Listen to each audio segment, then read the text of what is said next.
Ensuite, frère Eshbert va partager un beau témoignage. Ce témoignage, c'est une chanson, celle que nous qui avons été dans la religion, ceux de l'LGL savent tous chanter. Cette chanson semble aller comme ceci, disant le fleuve de vie, quelque chose sur ce fleuve de joie. Oui, c'est à le fleuve de vie, le fleuve de joie. Une chanson comme celle-là, frère Eshbert a aussi oublié. Il n'y a pas longtemps. Eshbert a aussi vu auparavant un frère de l'Angélise, jouant de la guitare et chantant cette chanson. Beaucoup de gens religieux savent la chanter. Mais, aujourd'hui nous disons, que bien qu'ils disent sans cesse, venez boire l'eau de la vie. Venez boire l'eau de la vie. Disant cela sans cesse, selon les paroles de l'Apocalypse, venez boire l'eau de la vie.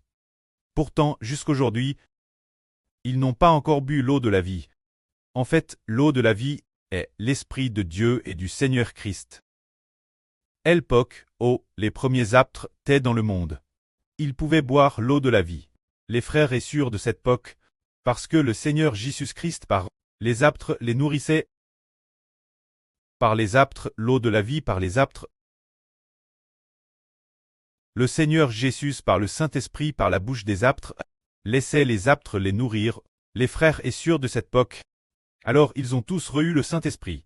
Le Saint-Esprit entrait continuellement en eux, ils pouvaient vraiment recevoir l'eau de la vie. Mais aujourd'hui, bien qu'ils chantent cette chanson de l'eau de la vie, ils ne savent pas ce qu'est l'eau de la vie.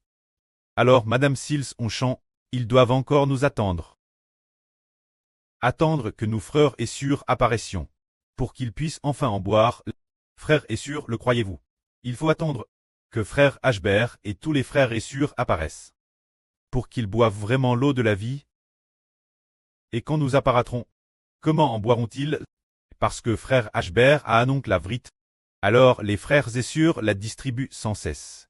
Ce moment, dans chaque vrille, il y a un fleuve d'eau de vie. Ce sont des vrilles venant du Saint-Esprit. Cette vrille venant du Saint-Esprit les arrose continuellement faisant que leur cœur aime davantage le Seigneur, aime davantage le précleste. Alors ils comprennent aussi que l'homme n'appartient pas au nom de la religion, mais au Seigneur qui les a rachetés, au nom de Jésus-Christ.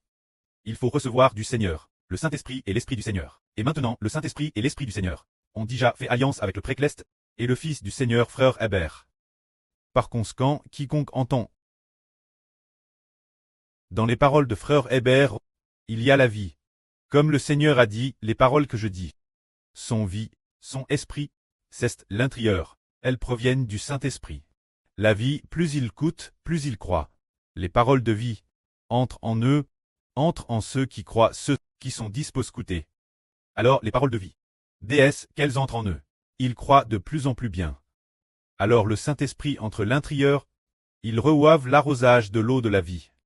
Après l'arrosage de l'eau de la vie, le précleste le Seigneur Jésus-Christ, la semence du Saint-Esprit, s'y enracine et y germe. Finalement, ils sont vraiment devenus des arbres de vie. Des arbres de vie, c'est pourquoi nous disons, bien qu'ils chantent ce fleuve de vie. Fleuve de joie, il semble que ce soit cette chanson. Mais, après avoir attendu que les frères et sœurs apparaissent, ils reçoivent alors véritablement l'eau de la vie, pour qu'ils soient nourris. Ce moment-là, les gens de toutes les nations recevront, cause de l'eau de la vie.